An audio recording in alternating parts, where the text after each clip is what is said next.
তোমরা অবগত আছো যে আমরা বিগত ক্লাসে finance second part first chapter introduction to banking system, that means primary concept over banking system, bank ব্যবস্থার প্রাথমিক ধারণা এই সম্পর্কে আলোচনা করতেছিলাম। তো সেটা আমাদের ছিল প্রথম পর্ব। আজকে ইনশাল্লাহ আমরা দ্বিতীয় পর্ব সম্পর্কে আলোচনা করব। তো তোমরা কারা কারা আমার সাথে আজকের ক্লাসে জয়েন করেছো একটু কমেন্ট সেকশনে জানিয়ে দাও, এবং আজকের ক্লাসটা শিক্ষার্থী বন্ধুরা তোমরা শেয়ার করে দাও। আজকে আমরা খুব গুরুত্বপূর্ণ একটি ক্লাস নেব, কারণ হলো তোমরা জানো যে আমাদের ইতিমধ্যে শিক্ষা মন্ত্রণালয় থেকে এসএসসি পরীক্ষা 2021-এর জন্য পুনর্বিন্যাসকৃত একটি সিলেবাস আমাদের হাতে চলে এসেছে, এবং এই সিলেবাসটা কিন্তু অলরেডি তোমরা পেয়ে গেছো শিক্ষার্থী বন্ধুরা। তো আমরা ফার্স্ট পেপার কিন্তু বেশ অনেক কিছু আলোচনা করেছি। আমরা আজকে বিগত ক্লাসে সেকেন্ড পেপারের যে অধ্যায়গুলো আমরা 2019 সালে রাইট 2019 সালে আমরা টাচ করেছিলাম, অর্থাৎ অনেক আগে আমরা টাচ করেছিলাম, বাট আমরা ভুলে যেতে বসেছি। আর সেই বিষয়গুলোই আমরা ইনশাল্লাহ প্রথমে আলোচনা করব, এবং আশা করি আমাদের যখনই কলেজ খুলে দেবে, কলেজ খুলে দেওয়ার সাথে সাথে ইনশাল্লাহ আমরা যে ম্যাথমেটিক্যাল যে সমস্যাগুলো 3টি চ্যাপ্টার আছে অলরেডি আমরা কিন্তু সেগুলো অনলাইনে করেছি, সেই চ্যাপ্টার নিয়ে ইনশাল্লাহ আমরা আলোচনা করব। তো আজকে আমাদের ব্যাংক ব্যবস্থার প্রাথমিক ধারণা অর্থাৎ ফিনান্স সেকেন্ড পেপার প্রথম চ্যাপ্টারের দ্বিতীয় পর্ব। গত ক্লাসে আমরা প্রথম পর্বটি শেষ করেছি। তো শিক্ষার্থী বন্ধুরা, তোমরা আজকে যারা যারা আমার ক্লাসে জয়েন করেছো অবশ্যই তোমরা কমেন্টসে জানিয়ে দাও, তোমাদের রোল নাম্বারটি লিখে দাও, এবং তোমাদের যদি কোনো কোশ্চেন থাকে বা তোমাদের যদি কোয়ারি থাকে সেটা অবশ্যই জানিয়ে দাও। আর ক্লাস শেষে ইনশাল্লাহ আমরা তোমাদের সেই সমস্যাগুলো সমাধান করার চেষ্টা করব শিক্ষার্থী বন্ধুরা। তো আজকে আমরা যেই টপিক নিয়ে আলোচনা করব, আমাদের আজকে দুটি টপিক নিয়ে আমরা আলোচনা করার চেষ্টা করব। একটা হলো ব্যাংকিং সিস্টেমের বৈশিষ্ট্য, what are the features of bank, এবং বাংলাদেশের ব্যাংকিং সিস্টেম, এবং ব্যাংকের যে প্রকারভেদ, ক্লাসিফিকেশন অফ ব্যাংক। তো এই ব্যাংকের প্রকারভেদ থেকে কিন্তু প্রতি বছরই 2-3টে এমসিকিউ আসে, এর বেশিও আসতে পারে। আর এবার যেহেতু আমাদের সিলেবাস শর্ট করা হয়েছে, তো এই অংশ থেকে কিন্তু এবার আমাদের অনেকগুলো প্রশ্ন আসবে। তো আশা করি আজকের ক্লাসে তোমরা শেষ পর্যন্ত আমার সাথে থাকবে এবং ক্লাসটা উপভোগ করবে। তাহলে শিক্ষার্থী বন্ধুরা, আমরা শুরু করতে যাচ্ছি আমাদের ব্যাংক বা ব্যাংকিং সিস্টেমের বৈশিষ্ট্য। তো তোমরা ইতিমধ্যে দেখতে পাচ্ছ এই পাশে তো একটা ছবি দেখা যাচ্ছে। এই ছবিতে কি দেখা যাচ্ছে? ছবিতে দেখা যাচ্ছে যে একজন লোক একজনের কাছ থেকে অর্থ সংগ্রহ করছে, আবার সেই অর্থটা আরেকজনকে প্রোভাইড করতেছে বা আরেকজনকে দিতেছে। তার মানে ব্যাংকের প্রথম যে বৈশিষ্ট্য সেটা হলো bank is a financial intermediary organisation. Bank হলো একটি আর্থিক মধ্যস্থকারী প্রতিষ্ঠান। ব্যাংক পরের ধনে পোদ্দারি করে, ব্যাংকের নিজের কোনো ধন নাই। ব্যাংক অন্যের সম্পদ নিয়ে ব্যবসা করে, ঠিক আছে?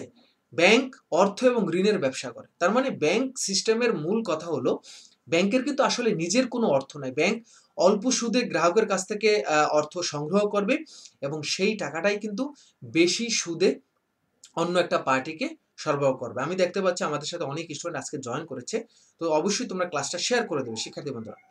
তো আমি যেটা বলতেছিলাম, তাহলে ব্যাংকের প্রথম বৈশিষ্ট্য হলো যে ব্যাংক একটি মধ্যস্থকারী প্রতিষ্ঠান, অর্থাৎ যার অনেক বেশি টাকা আছে তার কাছ থেকে ব্যাংক অল্প সুদে সেই আমানত সংগ্রহ করবে, এবং যার টাকার দরকার ইনসাফিসিয়েন্ট অফ মানি তাকে ব্যাংক কি করবে, চড়া সুদে তাকে এই ডিপোজিটেড মানিটা ব্যাংক লোন হিসাবে প্রোভাইড করবে। এটাই কিন্তু ব্যাংকের প্রথম বৈশিষ্ট্য।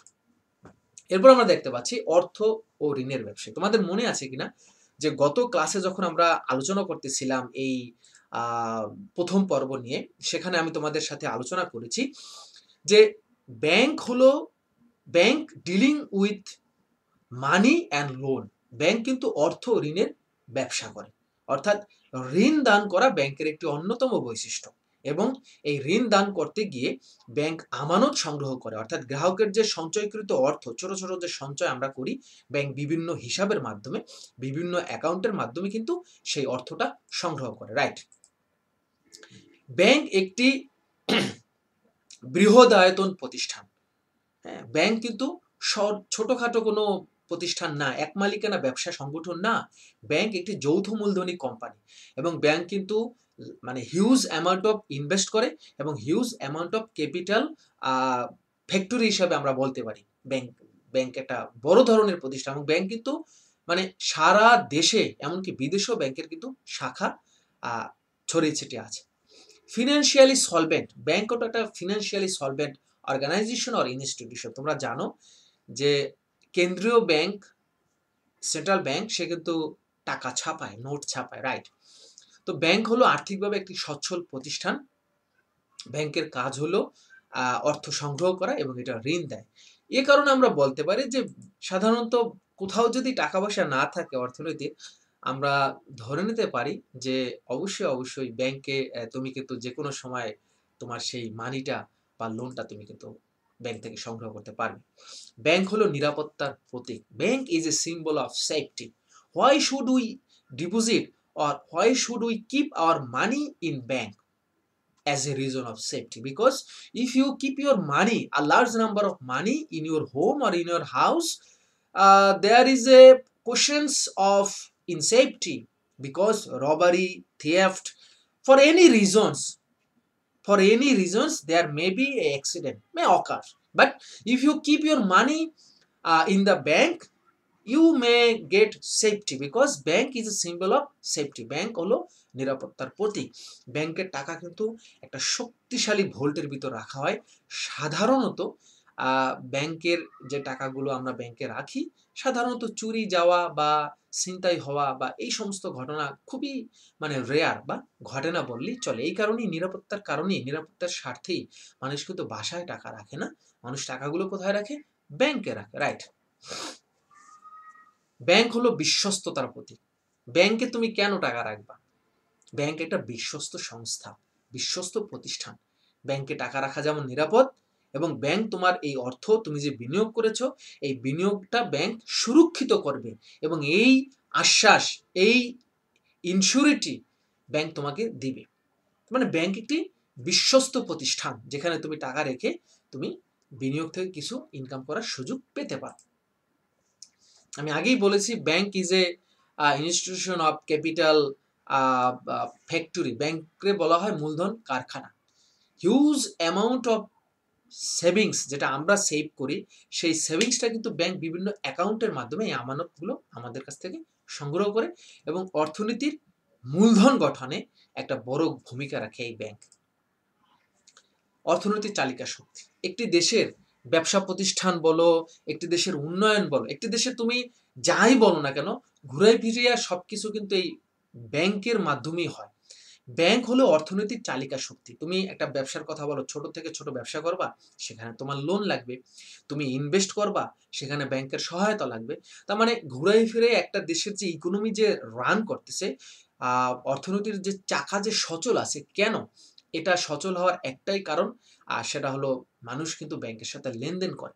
যত বেশি ব্যাংকের সাথে আমরা লেনদেন করব, যেই দেশের ব্যাংকিং ব্যবস্থা যত শক্তিশালী, সেই দেশের অর্থনীতি তত শক্তিশালী বলা যায়। সেবা বিক্রয়। ব্যাংক কিন্তু আমাদের কাছে সার্ভিস সেল করে। যেমন তুমি বাসায় আসো, এখন তোমার কারেন্ট বিল দেওয়া দরকার, তুমি বিকাশের মাধ্যমে দিয়ে দাও। বা তোমার তুমি বাড়িতে আছো বা তুমি চাকরিতে আছো, ধরো তোমার একটা লোন পরিশোধ করা দরকার, বা একটা ডেট তোমাকে পরিশোধ করা দরকার, বা একটা ইউটিলিটি বিল তোমাকে পরিশোধ করতে হবে। তুমি সমস্যা নাই, তুমি within a second, with the help of mobile or with the help of online banking, you can do as soon as possible, because bank is a institution just to sell service. What types of service? Modern service, a special service, smart service, and all the service are sophisticated, right? তো এই ধরনের সার্ভিসগুলো আমরা bank থেকে পেয়ে থাকি। ছবি দেখেই বুঝতে পারছো, ব্যাংক সিক্রেসি মেইনটেইন করে। তোমার অ্যাকাউন্টে কত টাকা আছে, তুমি ছাড়া কিন্তু ব্যাংক এটা কাউকে জানাবে না। তোমার ওয়াইফ যাই যদি বলে যে জনাব করিম সাহেবের অ্যাকাউন্টে কত টাকা আছে, ব্যাংক কিন্তু বলবে আপনি কি করিম সাহেব? ব্যাংকে যাওয়া মাত্রই তোমার স্ত্রী যদি বলে যে না আমি করিম সাহেব না, ব্যাংক কিন্তু তোমাকে এই তথ্যগুলো জানাবে না। ব্যাংক গ্রাহকের সম্পদের, গ্রাহকের ইনভেস্টের গ্রাহকের ডিপোজিটেড মানির সর্বোচ্চ সিক্রেসি মেইনটেইন করে। এই কারণেই একজনের অ্যাকাউন্টের তথ্য ব্যাংক আরেকজনকে জানায় না। তাহলে কিন্তু তোমার অ্যাকাউন্টে যদি ৫ কোটি টাকা থাকে, এটা যদি স্মাগলাররা জানে, এটা যদি রবাররা জানে, তাহলে কিন্তু যেকোনো সময় অ্যাক্সিডেন্ট হতে পারে। এই কারণেই ব্যাংক কি করে, সাধারণত একজনের তথ্য আরেকজনকে ডিসক্লোজ করেন। এটা ব্যাংকের একটা নীতি, ওয়ান কাইন্ড অফ প্রিন্সিপাল, এবং এটা কিন্তু ব্যাংকের একটি বড় ধরনের মানে ফিচার অর ক্যারেক্টারিস্টিক্স। না হলে কিন্তু সাকিব আল হাসানের অ্যাকাউন্টে কত টাকা আছে এটা মানুষ জানলে কিন্তু সাকিব আল হাসানকে গুম করে ফেলবে। একজন ব্যক্তির অ্যাকাউন্টে কত টাকা আছে এটা কিন্তু জানাজানি হয়ে গেলে কিন্তু সমস্যা। তো এই হলো মোটামুটি একটি ব্যাংকের কম বেশি বৈশিষ্ট্য। শিক্ষার্থী বন্ধুরা, মোটামুটি এটা হলো একটি ব্যাংকের বৈশিষ্ট্য। তো তোমরা একটু কমেন্টস আমাকে জানাই দাও যে এই বৈশিষ্ট্যগুলোর ভিতরে সবচেয়ে গুরুত্বপূর্ণ বৈশিষ্ট্য কোনটি কোনটি, একটু কমেন্টসে জানাই দাও শিক্ষার্থী বন্ধুরা। যে আমরা already we have known number of features of A bank, which characteristics or which feature do you think bank should maintain topmost, or bank should pay highest importance. All are the features are equally important, but among these features, some features bank should pay more attention. So please write down your comments in the comment section যে কোনটা কোনটা কোন কোন বৈশিষ্ট্য ব্যাংকের maintain করা খুব বেশি জরুরি। তাহলে আমরা পরে বুঝতে পারবো যে এখান থেকে পরীক্ষায় প্রশ্ন আসে, কারণ উদ্দীপকের আলোকে যে প্রশ্নগুলো আসে সেখানে বলা থাকতে পারে যে উদ্দীপকে কোন বৈশিষ্ট্যের কথা বলা হয়েছে। এই ধরনের প্রশ্ন আসে। তোমরা একটু কমেন্টসে জানাই দাও শিক্ষার্থী বন্ধুরা যে কোন ধরনের বৈশিষ্ট্য তোমার কাছে মনে হচ্ছে যে মানে ব্যাংক এই ফিচারটা বেশি মেনটেন করা দরকার। তো একটু কমেন্টসে জানাই দাও। তো এখন আমরা চলে যাচ্ছি আমাদের পরের টপিকে শিক্ষার্থী বন্ধুরা। আমাদের পরের টপিকটা হলো খুব গুরুত্বপূর্ণ। আমি তোমাদেরকে একটু আগেই বলেছি যে এখান থেকে প্রায়শই কিন্তু আমাদের পরীক্ষায় প্রশ্ন আসে। তোমরা কিন্তু এই পাশে দেখতে পাচ্ছ শিক্ষার্থী বন্ধুরা যে ক্লাসিফিকেশন অফ ব্যাংক। একটা ব্যাংক বা ব্যাংকিং যে সিস্টেম বা ব্যাংকিং যে বিজনেস, এটা কিন্তু মানে বৃহৎ, এটার পরিসর বা ব্যাংকের যে আওতা, ক্যাপাসিটি ওয়াইডেস্ট, ভেরি লার্জ। তো আমরা এখন ব্যাংকের সেই এগুলোই জানবো যে কোন কোন বৈশিষ্ট্য আসলে এখানে গুরুত্বপূর্ণ, সেটা আমরা জানছি। এখন আমরা জানবো যে একটি ব্যাংকের আসলে কতগুলো শ্রেণীতে ভাগ করা যায়। তোমরা এখানে শিক্ষার্থী বন্ধুরা দেখতে পাচ্ছ, আশা করি আমি, হ্যাঁ তোমরা দেখতে পাচ্ছ। তো এখানে তোমরা এই পাশে দেখো, এই পাশে তোমরা দেখতে পাচ্ছ যে ব্যাংকের অনেকগুলো বৈশিষ্ট্য তোমার ক্লাসিফিকেশন আমাদের কাছে চলে আসছে। তো সেই ক্লাসিফিকেশনগুলো এখন আমি তোমাদেরকে দেখাবো। দেখো, প্রথম ক্লাসিফিকেশন আমরা দেখতে পাচ্ছি মালিকানার ভিত্তিতে। শিক্ষার্থী বন্ধুরা, প্রথম ক্লাসিফিকেশন যেটা তোমরা দেখতে পাচ্ছ মালিকানার ভিত্তিতে। এরপর আছে কার্যভিত্তিক শ্রেণীবিভাগ, সংগঠন কাঠামোর ভিত্তিতে শ্রেণীবিভাগ, তালিকাভুক্তের ভিত্তিতে শ্রেণীবিভাগ, গ্রাহক সেবার ভিত্তিতে শ্রেণীবিভাগ। তার মানে ব্যাংকের এই যে ব্যাংক যে আমাদেরকে যে সুবিধাগুলো দিচ্ছে বা ব্যাংকের যে এই যে ক্যারেক্টারিস্টিক্সগুলো আমরা মাত্র জানলাম, এগুলো কিন্তু এক এক ব্যাংক এক এক ধরনের। এটা ডিপেন্ড করে ব্যাংক ক্লাসিফিকেশনের উপর, রাইট? তো এখন আমরা ব্যাংকের সেই ক্লাসিফিকেশনগুলো জানার চেষ্টা করব। আমরা প্রথমেই জানবো শিক্ষার্থী বন্ধুরা মালিকানার ভিত্তিতে ব্যাংকের শ্রেণীবিভাগ। প্রথমে আমরা যেটা জানবো সেটা হলো মালিকানার ভিত্তিতে শ্রেণীবিভাগ। তো মালিকানার ভিত্তিতে ব্যাংককে সাধারণত 4টা ক্যাটাগরিতে ভাগ করা যায়: সরকারি ব্যাংক, বেসরকারি ব্যাংক, সরকারি ও বেসরকারি যৌথ মালিকানাধীন ব্যাংক, স্বায়ত্তশাসিত ব্যাংক। সরকারি ব্যাংক মানে হলো যে ব্যাংকের সংগঠক, নিয়ন্ত্রক, পরিচালক, মালিক অল হলো সরকার। অর্থাৎ সরকার গঠন করে, সরকার নিয়ন্ত্রণ করে, সরকার পরিচালনা করে। অর্থাৎ সরকারের সর্বোচ্চ পাওয়ার বা সরকারের সর্বোচ্চ, আমি কি বলবো, মানে সরকারের সর্বোচ্চ নিয়ন্ত্রণ বা কন্ট্রোল বা সরকারের আন্ডারে যে সমস্ত ব্যাংক থাকে সেই ধরনের ব্যাংকগুলোকে আমরা সরকারি ব্যাংক বলতে পারি। এরকম হতে পারে যে এটা প্রথম থেকেই সরকারি মালিকানাধীন থাকতে পারে, অথবা এরকমও হতে পারে যে প্রথমে বেসরকারি মালিকানাধীন থাকতে পারে, বাট পরে সরকার এগুলোকে জাতীয়করণ করলো বা ন্যাশনালাইজড করলো। যেমন বাংলাদেশ স্বাধীন যখন হয় 1971-এর আগে বা কিছু পরে, 1971 স্বাধীন হওয়ার পরে কিছু কিছু ব্যাংক প্রাইভেটলি ওন ব্যাংক ছিল, বাট বাংলাদেশ সরকার সেগুলোকে সব বেছে বেছে কিছু কিছু স্পেসিফিক ব্যাংকগুলোকে সরকার জাতীয়করণ করেছে, ওগুলো কিন্তু সরকারি ব্যাংক হয়ে গেছে। যেমন আমাদের দেশে সোনালী ব্যাংক, অগ্রণী ব্যাংক, জনতা ব্যাংক, এগুলো সবগুলো সরকারি ব্যাংক, রাইট। আচ্ছা, এরপর আমরা জানবো বেসরকারি ব্যাংক। বেসরকারি ব্যাংক মানে হলো প্রাইভেটলি ওন ব্যাংক। একটা ব্যক্তি বা প্রতিষ্ঠানের উদ্যোগে পরিচালিত, নিয়ন্ত্রিত, গঠিত ব্যাংকগুলোকে বেসরকারি ব্যাংক বলে। তবে বেসরকারি ব্যাংক অবশ্যই তালিকাভুক্ত ব্যাংক হতে পারে, যেমন Dutch Bangla bank, Pubali bank, prime bank, এরপর হতে পারে ইসলামী ব্যাংক, ইউসিবি ব্যাংক, অনেক ধরনের ব্যাংক কিন্তু আছে যেগুলো প্রাইভেটলি ওন ব্যাংক। ৩ নম্বর ব্যাংক যেটা আছে মালিকানার শ্রেণীবিভাগ, সেটা হলো সরকারি ও বেসরকারি যৌথ মালিকানাধীন ব্যাংক। এটা আমরা অনেকটা বলতে পারি পাবলিক প্রাইভেট পার্টনারশিপ টাইপের। অর্থাৎ এই ব্যাংকের সরকারি এবং বেসরকারি দুটো উদ্যোগে গঠিত, নিয়ন্ত্রিত, পরিচালিত এই ধরনের ব্যাংক। আমাদের দেশে আইএফআইসি ব্যাংক বা মার্কিন যুক্তরাষ্ট্রের ফেডারেল রিজার্ভ সিস্টেম, হ্যাঁ, ফেডারেল রিজার্ভ সিস্টেম আমাদের দেশে আইএফআইসি ব্যাংক এই ধরনের ব্যাংকের উদাহরণ। এরপর আমরা দেখব স্বায়ত্তশাসিত ব্যাংক। স্বায়ত্তশাসিত ব্যাংক হলো সরকারের বিশেষ আইন বা সংসদের অধিবেশনের বিশেষ অধ্যাদেশের, সংবিধানের বিশেষ অধ্যাদেশের বলে গঠিত এক ধরনের ব্যাংক, কিন্তু নিয়ন্ত্রণ হবে ওই নির্দিষ্ট প্রতিষ্ঠানের আন্ডারে, অর্থাৎ স্বনিয়ন্ত্রণ। গঠন করবে হয়তো সরকারের বিশেষ আইন বা সংসদের বা সংবিধানের বিশেষ অধ্যাদেশ বলে, বাট পরিচালিত হবে স্বনিয়ন্ত্রণে, স্বাধীনভাবে নিয়ন্ত্রিত হবে। এই ধরনের ব্যাংকগুলোকে স্বায়ত্তশাসিত ব্যাংক বা অটোনোমাস ব্যাংক বলে। যেমন বাংলাদেশ ব্যাংক একটা উদাহরণ, বাংলাদেশ কৃষি উন্নয়ন ব্যাংক, রাজশাহী কৃষি উন্নয়ন ব্যাংক, বাংলাদেশ উন্নয়ন ব্যাংক বিডিবিএল, যেটা এটা হলো সরকারি স্বায়ত্তশাসিত ব্যাংকের উদাহরণ। সেক্ষেত্রে বন্ধুরা এরপর আমরা দেখবো কার্যভিত্তিক ব্যাংকের শ্রেণীবিভাগ। কার্যভিত্তিক ব্যাংকের শ্রেণীবিভাগ, সেক্ষেত্রে বন্ধুরা কার্যভিত্তিক ব্যাংকের শ্রেণীবিভাগ এটা কিন্তু খুব বড় এবং এটা কিন্তু প্রায়শই পরীক্ষায় আসে। আমি যদি বলি যে কার্যভিত্তিক যে শ্রেণীটা আছে, এখান থেকে কিন্তু প্রতি বছরই পরীক্ষায় তোমাদের প্রশ্ন আসবে, তোমরা শিওর থাকো। তো এই কার্যভিত্তিক শ্রেণীবিভাগের ভিতরে কি কি আছে আমরা একটু যদি দেখি তাহলে বুঝতে পারবো।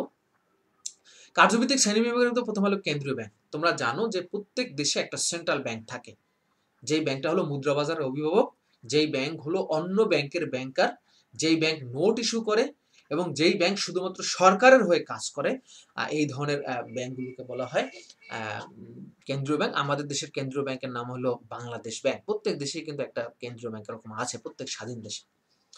বাণিজ্যিক ব্যাংক হলো মুনাফা অর্জনের জন্য যে ব্যাংকগুলোকে গঠিত হয়, অবশ্যই তালিকাভুক্ত, মুনাফা অর্জন যার লক্ষ্য, এই ধরনের ব্যাংকগুলোকে বলা হয় বাণিজ্যিক ব্যাংক। বাংলাদেশের কেন্দ্রীয় ব্যাংক বাদে ম্যাক্সিমাম সব ব্যাংকগুলোকেই বলা হয় বাণিজ্যিক ব্যাংক। সোনালী ব্যাংক, অগ্রণী ব্যাংক, রূপালী ব্যাংক, ডাচ বাংলা ব্যাংক, এটা বেসরকারি হতে পারে, সরকারি হতে পারে।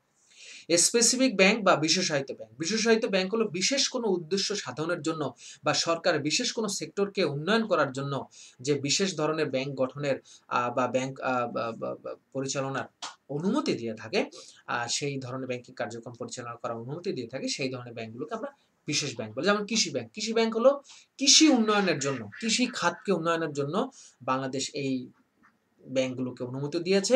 এটা একটা বিশেষায়িত আর্থিক প্রতিষ্ঠান যার কাজ হলো কৃষকদের স্বল্প সুদে বা বিনা সুদে কৃষি যন্ত্রপাতি, সার, বীজ এগুলোকে সরবরাহ করার সুযোগ দেওয়া হয়। আমাদের দেশে কৃষি ব্যাংক হলো দুইটা, একটা হলো বাংলাদেশ কৃষি ব্যাংক, আমার আব্বা যে ব্যাংকে চাকরি করতেন, আব্বা রিটায়ারমেন্টে আসছে, আর একটা হলো রাজশাহী কৃষি উন্নয়ন ব্যাংক। এই দুইটা ব্যাংক হলো বাংলাদেশের কৃষি ব্যাংক। এরপর আসো ইন্ডাস্ট্রিয়াল ব্যাংক, শিল্প ব্যাংক। বাংলাদেশের শিল্প খাতকে এগিয়ে নেওয়ার জন্য বা শিল্প উন্নয়নের জন্য, শিল্প উদ্যোক্তাদেরকে সুবিধা দেওয়ার জন্য যেই ধরনের ব্যাংক গঠন হয়েছে, সেই ধরনের ব্যাংকগুলোকে শিল্প ব্যাংক বলে। আমাদের দেশে একটাই শিল্প ব্যাংক আছে, বাংলাদেশ উন্নয়ন bank limited, BDBL, Bangladesh development bank limited, এই ধরনের ব্যাংকের উদাহরণ। সঞ্চয় বা আমানত ব্যাংক। এই ব্যাংকের কাজ হলো জনগণের কাছে পড়ে থাকা অলস অর্থ, সঞ্চয়গুলোকে, বিক্ষিপ্ত কাজে সঞ্চয়গুলো আছে, এগুলো সংগ্রহ করে দেশের মূলধন গঠন করবে, ইকোনমি সচল রাখবে। ডাকঘর সঞ্চয় ব্যাংক এই ধরনের ব্যাংকের একটা উদাহরণ। বিনিয়োগ ব্যাংক। বিনিয়োগ ব্যাংক হলো দেশের ব্যবসা প্রতিষ্ঠানকে দীর্ঘমেয়াদী মূলধন সরবরাহ করার জন্য এই ধরনের ব্যাংক ব্যবস্থার প্রবর্তন হয়েছে। বাংলাদেশের ICB, investment corporation of Bangladesh, ICB এই ধরনের ব্যাংকের একটা উদাহরণ। এদের কাজই হলো কিন্তু শেয়ার বিক্রয়ের দায়িত্ব নেয়, এরপর অবলেখক হিসাবে কাজ করে থাকে। মিশ্র ব্যাংক হলো যেই ব্যাংক একই সাথে জনগণের কাছ থেকে আমানতও গ্রহণ করবে, আবার দীর্ঘমেয়াদী ঋণ মঞ্জুর করবে বিভিন্ন লাভজনক খাতে বিভিন্ন ধরনের ঋণ সরবরাহ করবে, অর্থ দিয়ে থাকবে লাভজনক খাতে, এবং ঋণও দেবে, আবার আমানতও সংগ্রহ করবে। আমাদের দেশের ম্যাক্সিমাম ব্যাংক কিন্তু এখন আসলে মিশ্র ব্যাংক টাইপেরই হয়ে যাচ্ছে।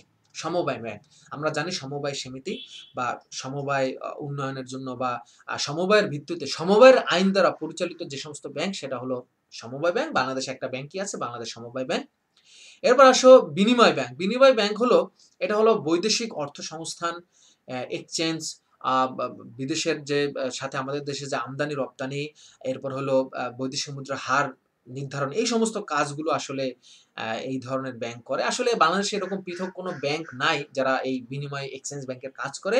এটা আসলে বাণিজ্যিক ব্যাংকের একটা স্পেশাল শাখা বা বাণিজ্যিক ব্যাংকের একটা স্পেশাল দায়িত্ব, বিনিময় শাখা এই কাজটা করে থাকে। মার্চেন্ট ব্যাংক, মার্চেন্ট ব্যাংক হলো বিনিময় ব্যাংক এবং বিনিয়োগ ব্যাংক। বিনিময় ব্যাংক এবং বিনিয়োগ ব্যাংক, এই দুইটার কম্বাইন্ড যে ব্যাংকিং সিস্টেম, সেটা হলো মার্চেন্ট ব্যাংক। এরা বৈদেশিক বাণিজ্যে গ্রাহকের পক্ষে লেটার অফ ক্রেডিট, রপ্তানিকারকের উত্থাপিত বিলের স্বীকৃতি দান, বিলের অর্থ পরিশোধ করে অবলেখকের দায়িত্ব পালন করে থাকে। আমদানি রপ্তানি ব্যাংক, এটা তো অনেকটা বিনিময় ব্যাংকের মতো, বৈদেশিক বাণিজ্যে এরা হেল্প করে। আমাদের দেশে আসলে ম্যাক্সিমাম বাণিজ্যিক ব্যাংক এই কাজগুলো করে। ক্ষুদ্র কুটির শিল্প ব্যাংক, তোমরা জানো basic bank, bank of small industries and cooperatives, Bangladesh ক্ষুদ্র কুটির শিল্প ব্যাংক যেটা আছে, এদের কাজ হলো ক্ষুদ্র পরিসরে যে সমস্ত প্রতিষ্ঠান গড়ে উঠেছে, কামার কুমার, তাঁতি শিল্প, হস্তশিল্প বা এই ছোটখাটো যে বিজনেসগুলো, এই ছোটখাটো বিজনেস বা ছোটখাটো ক্ষুদ্র কুটির শিল্পকে হেল্প করার জন্য এই ধরনের ব্যাংক গড়ে উঠেছে। কর্মসংস্থান ব্যাংক, আমাদের দেশে একটা কর্মসংস্থান ব্যাংক আছে। এরা হলো বেকারদের কর্মসংস্থান, যুবক ও যুব মহিলাদের আত্মকর্মসংস্থানে নিয়োজিত হওয়ার জন্য, বা তুমি একটা বেকার, একটা নতুন ধরনের একটা উদ্যোগ তোমার আছে, একটা বিজনেস লঞ্চ করবা, তোমাকে হয়তো এই ব্যাংক থেকে কিছু লোন টোন দেওয়া হবে। এটা হলো কর্মসংস্থান ব্যাংক, বাংলাদেশ কর্মসংস্থান ব্যাংক। গৃহসংস্থান ব্যাংক, এটা আমাদের দেশে আসলে এটা সাধারণত ওভাবে দেখা যায় না, তবে বাংলাদেশে একটি ব্যাংক আছে, Bangladesh house building finance corporation, HBFC, এটা এক ধরনের ব্যাংক। এরা হলো ফ্ল্যাট ক্রয় করার জন্য, জমি ক্রয়ের জন্য, বা তুমি একটা ফ্ল্যাট নির্মাণ করবা, বাড়ি নির্মাণ করবা, তারা দীর্ঘমেয়াদী ঋণ প্রদান করে। ভোক্তা ব্যাংক আসলে আমাদের দেশের ওভাবে নাই। এরা হলো তোমার অনেকটা ক্রেডিট কার্ড সরবরাহ করে, অর্থাৎ ঋণ প্রদান করে। বিষয়টা এরকম, তুমি একটা গাড়ি কিনবা, তোমার কাছে টাকা নাই, বাট এই ব্যাংক তোমাকে একটা ক্রেডিট কার্ড ইস্যু করবে, তুমি ক্রেডিট কার্ড দিয়ে এই গাড়িটা কিনতে পারবা। বা একটা শপিং করতে গেছো, তোমার হিউজ অ্যামাউন্ট অফ মানি লাগবে, but you are insufficient of money, you can use this type of card provided by this type of bank. এই যে কনজিউমার ব্যাংক, এই ব্যাংক যে সমস্ত সুবিধা দেয়, এইটার সাহায্যে তুমি কিন্তু এটা পারচেস করতে পারো। আমাদের দেশে আসলে এই ধরনের বিষয় তো ব্যাংক নাই, এটা মার্কিন যুক্তরাষ্ট্রে বেশি দেখা যায়। এরপর হলো পরিবহন ব্যাংক, এটাও আমাদের দেশে নাই। সাধারণত পরিবহন খাতকে উন্নয়নের জন্য, হ্যাঁ, তারা এই ধরনের ব্যাংকিং ব্যবস্থা গড়ে উঠেছে, ঋণ সুবিধা, বিভিন্ন ধরনের আমদানি রপ্তানি, খুচরা যন্ত্রপাতি এরা দিয়ে থাকে। বন্ধকি ব্যাংক, কোনো সম্পদ স্থাবর বা অস্থাবর সম্পদ বন্ধক রেখে তুমি এই ধরনের ব্যাংক থেকে লোন নিতে পারবা। বাংলাদেশের ম্যাক্সিমাম ব্যাংকগুলোই কিন্তু আসলে এই বন্ধকি এই ঋণটা দেয়। স্পেশাল কোনো ব্যাংক আমাদের দেশে নাই। গ্রামীণ ব্যাংক, তোমরা জানো একমাত্র নোবেল বিজয়ী প্রতিষ্ঠান ডক্টর মোহাম্মদ ইউনূসের কর্তৃক যে ব্যাংক ব্যবস্থার প্রবর্তন হয়েছে। এরা ক্ষুদ্র এনজিও, অনেকটা এনজিও টাইপের, ক্ষুদ্র ঋণ দিয়ে থাকে। তো অন্যান্য ব্যাংক আছে, অন্যান্য ব্যাংকের ক্যাটাগরিতে 4টা ব্যাংক আছে। দেখো দেশীয় ব্যাংক হলো আসলে যখন ব্যাংকিং ব্যবস্থা শুরুর দিকে, তখন যারা মহাজন ছিল, যারা উচ্চ চড়া সুদে ঋণ দিয়ে থাকে, সেই মহাজন বা গ্রাম্য জমিদার বা গ্রামের যারা কি বলবো, মানে জমিদার, ল্যান্ড ওনার টাইপের, তারা আর আসলে এই ধরনের ব্যাংকিং ব্যবস্থা গড়ে তুলেছিল। আসলে এখন এই ধরনের ব্যাংকের তেমন কোনো অস্তিত্ব দেখা যায় না, এটা ব্যাংক ব্যবস্থার শুরুর দিকে ছিল। আঞ্চলিক ব্যাংক, একটা বিশেষ একটা অঞ্চলকে উন্নয়নের জন্য তারা নিজেদের একটা জোটবদ্ধ হয়ে যে ব্যাংকিং ব্যবস্থা গড়ে ওঠে, তাকে বলে আঞ্চলিক ব্যাংক। যেমন এশিয়ান ডেভেলপমেন্ট ব্যাংক, ADB। গোষ্ঠী উন্নয়ন ব্যাংক, একটা বিশেষ গোষ্ঠী, বিশেষ দল, বিশেষ জাতি, বিশেষ ধর্মীয় মানুষ বা জাতি বা গোষ্ঠীকে ডেভেলপ করার জন্য তাদের যে ধরনের ব্যাংকিং ব্যবস্থা গড়ে উঠেছে। যেমন আমরা বলতে পারি আমাদের দেশে IDB ব্যাংক, ইসলামিক উন্নয়ন ব্যাংক, বা আনসার ভিডিবি ব্যাংক, বা সীমান্ত ব্যাংক, সেনাবাহিনীদের জন্য সীমান্ত ব্যাংক, আনসার ভিডিবিদের জন্য তোমার আনসার ভিডিবি ব্যাংক। তারপর হলো মুসলিম কান্ট্রিকে হেল্প করার জন্য ইসলামিক উন্নয়ন ব্যাংক, IDB, এই ধরনের ব্যাংকিং ব্যবস্থা। আন্তর্জাতিক ব্যাংক হলো যেই ব্যাংক সারা বিশ্বের সকল ব্যাংকিং ব্যবস্থার সাথে কানেক্টেড এবং জাতিসংঘ বা কোনো আঞ্চলিক প্রতিষ্ঠান কর্তৃক পরিচালিত, যেমন ওয়ার্ল্ড ব্যাংক। তোমরা জানো জাতিসংঘ বা আন্তর্জাতিক সদস্য দেশগুলোকে অর্থনৈতিকভাবে সমৃদ্ধ বা উন্নয়ন করার জন্য এই ধরনের ব্যাংকিং ব্যবস্থা গড়ে উঠেছে, যেটাকে আমরা বলি ওয়ার্ল্ড ব্যাংক, WB। এই ওয়ার্ল্ড ব্যাংকের নাম কিন্তু তোমরা অনেক শুনেছো, রাইট? অনেক শুনেছো ওয়ার্ল্ড ব্যাংকের কথা। এটা এই ধরনের ব্যাংকিং ব্যবস্থার একটা উদাহরণ। এখন আসো, সংগঠন কাঠামোর ভিত্তিতে ব্যাংকে প্রধানত 4টা ভাগে ভাগ করা যায়: একক ব্যাংক, শাখা bank, chain bank, group bank. এবং এখান থেকে প্রায়শই পরীক্ষায় প্রশ্ন আসে, একক ব্যাংক ও শাখা ব্যাংকের পার্থক্য কি? উদ্দীপকে যে ব্যাংকটি বর্ণিত হয়েছে এটা কি শাখা ব্যাংক, এটা কি চেইন ব্যাংক না গ্রুপ ব্যাংক, এই ধরনের ব্যাংকের ব্যবস্থার কথা বলে। একক ব্যাংক মানে হলো এই ব্যাংকের একটাই শাখা, ওই একটা শাখার মাধ্যমে তারা পরিচালনা করবে, এদের আর কোনো, আমাদের কোথাও কোনো শাখা নাই। আমাদের দেশে আসলে কোনো ব্যাংক এই সিস্টেমের না, কারণ আমাদের দেশে ম্যাক্সিমাম ব্যাংক হলো ব্রাঞ্চ ব্যাংকিং। বাট যুক্তরাষ্ট্রের অধিকাংশ ব্যাংক আছে যারা এই একক ব্যাংক বা ইউনিট ব্যাংক, এদেরকে যুক্তরাষ্ট্রীয় ব্যাংকিং ব্যবস্থাও বলা হয়। এরা একটাই অফিসের মাধ্যমে তাদের সকল ধরনের ব্যাংকিং কার্যক্রম পরিচালনা করে। শাখা ব্যাংক, আমাদের দেশে সব ব্যাংক হলো ব্রাঞ্চ ব্যাংকিং বা শাখা ব্যাংক। এরা একটা হেড অফিসের মাধ্যমে সারা দেশে এমনকি বিদেশে ছড়িয়ে ছিটিয়ে থাকা শাখাগুলোকে নিয়ন্ত্রণ করে। আমাদের দেশের ম্যাক্সিমাম সকল ব্যাংক হলো শাখা ব্যাংক। সকল ব্যাংকের 100, 200, 300, 500, 1000 করে শাখা আছে। উপজেলা, জেলা, গ্রামে, ইউনিয়ন সব জায়গায় শাখা আছে আমাদের দেশের এই শাখা ব্যাংক। শাখা ব্যাংকের সুবিধা বেশি, কারণ শাখা ব্যাংকের মূলধন, হিউজ পরিমাণ মূলধন তারা গঠন করতে পারে। এরপর আসো চেইন ব্যাংক।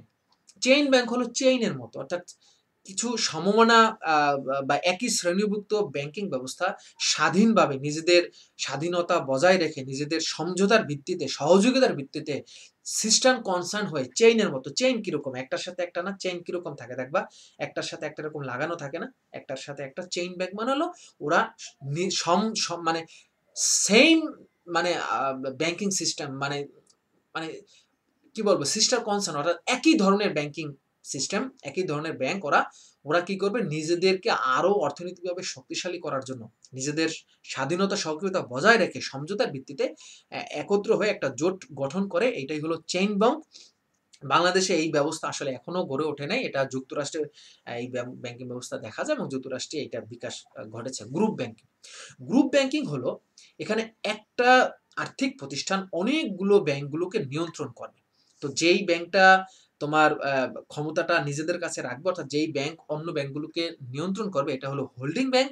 আর যেই ব্যাংক নিয়ন্ত্রিত হবে, অনেকগুলো ব্যাংক ওই প্রধান একটা আর্থিক প্রতিষ্ঠান কর্তৃক নিয়ন্ত্রিত হবে, ওই যারা নিয়ন্ত্রিত হচ্ছে ওরা সাবসিডিয়ারি ব্যাংক। যে ব্যাংক ব্যবস্থায় কোনো একটা আর্থিক প্রতিষ্ঠান একই ধরনের কত ছোট ছোট ব্যাংক একাধিক ব্যাংকের অধিকাংশ শেয়ার ক্রয়ের মাধ্যমে তাদেরকে নিয়ন্ত্রণ করে বা সমন্বিত ব্যাংকিং কার্যক্রম পরিচালনা করে, তাদেরকে গ্রুপ ব্যাংকিং বলে। এ ব্যবস্থায় নিয়ন্ত্রক বা কন্ট্রোলার যে কন্ট্রোল করবে, কন্ট্রোলার সে হলো হোল্ডিং ব্যাংক। আর হলো যারা কন্ট্রোলড হবে, নিয়ন্ত্রণ হবে, তাদেরকে আমরা বলবো সাবসিডিয়ারি ব্যাংকিং বা সাবসিডিয়ারি কোম্পানি। এরপর আসো তালিকাভুক্ত ভিত্তিতে। তালিকাভুক্ত ভিত্তিতে ব্যাংকে দুই ভাগে ভাগ করা যায়, একটা হলো তালিকাভুক্ত ব্যাংক আর একটা হলো অতালিকাভুক্ত ব্যাংক। তালিকাভুক্ত ব্যাংক হলো যারা কেন্দ্রীয় ব্যাংকের লিস্টে আছে, অর্থাৎ যারা কেন্দ্রীয় ব্যাংকের সংরক্ষিত তালিকায় অন্তর্ভুক্ত হয় আইন অনুযায়ী, তাদেরকে তালিকাভুক্ত ব্যাংক বলে। যেমন বাংলাদেশ কৃষি ব্যাংক, প্রাইম ব্যাংক, অগ্রণী, পূর্ব। বাংলাদেশের ম্যাক্সিমাম ব্যাংক কিন্তু আসলে শিডিউল ব্যাংক। আর নন শিডিউল ব্যাংক হলো যারা দেশের ব্যাংকিং আইন অনুযায়ী গঠিত হলেও কেন্দ্রীয় ব্যাংকের তালিকায় তাদের তালিকাভুক্ত নাই।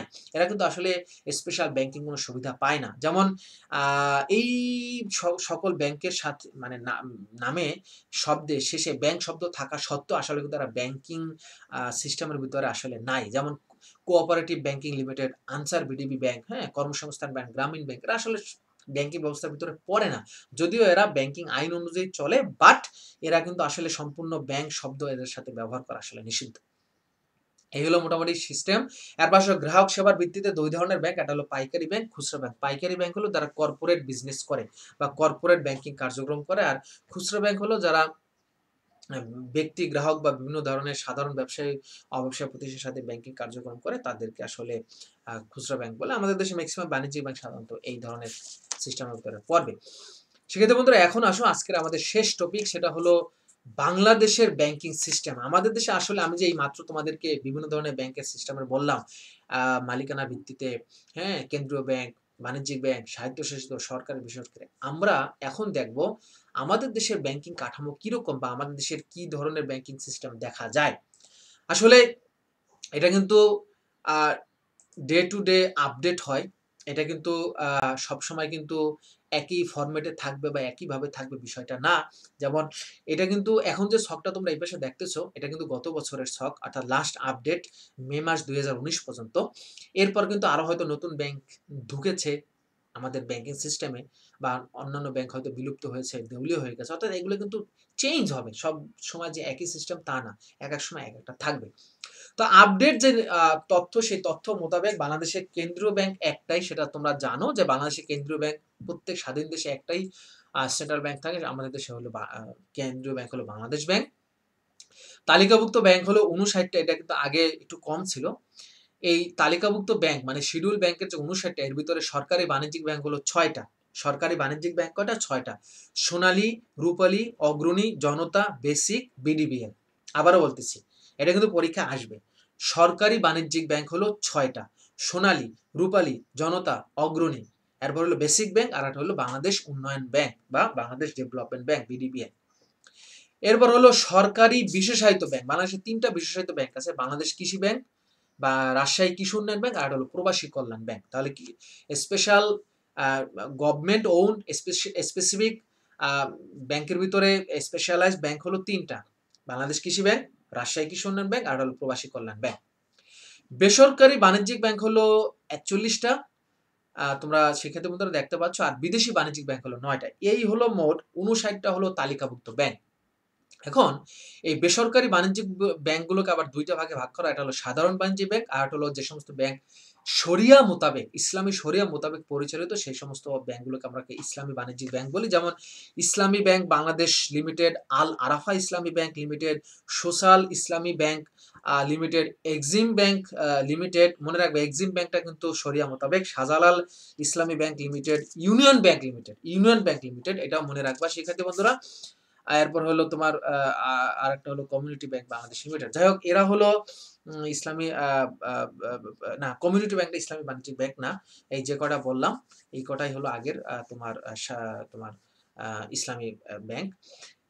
এরপর আসো, বিদেশি বাণিজ্যিক ব্যাংক দুই ধরনের, একটা হলো সাধারণ বাণিজ্যিক ব্যাংক, আর একটা হলো ইসলামী বাণিজ্যিক ব্যাংক।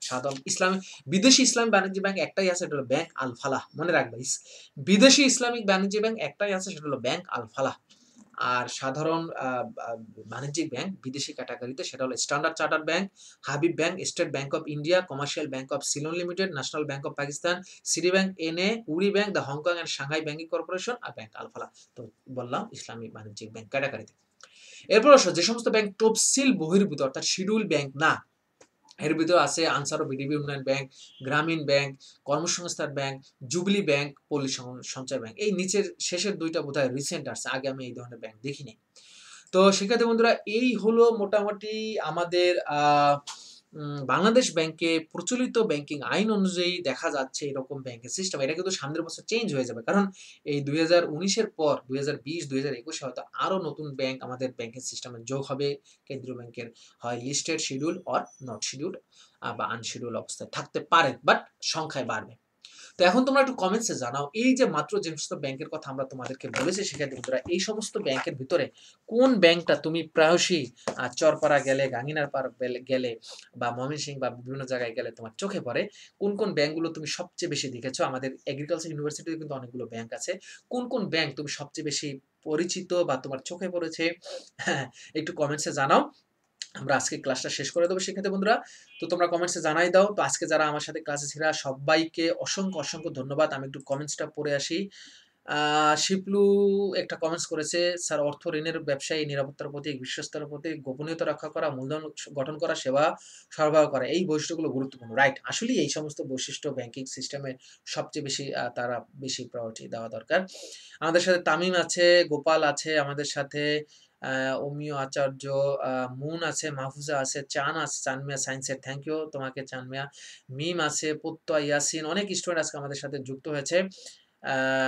রমজানুল ইসলাম আমাদের সাথে আছে, কি লেখছে, AERE school and college, this my pleasure that তুমি অন্য কলেজ থেকে আমাদের এই আজকের পেজে আমাদের লাইভ ক্লাসটা দেখেছো, থ্যাংক ইউ সো মাচ।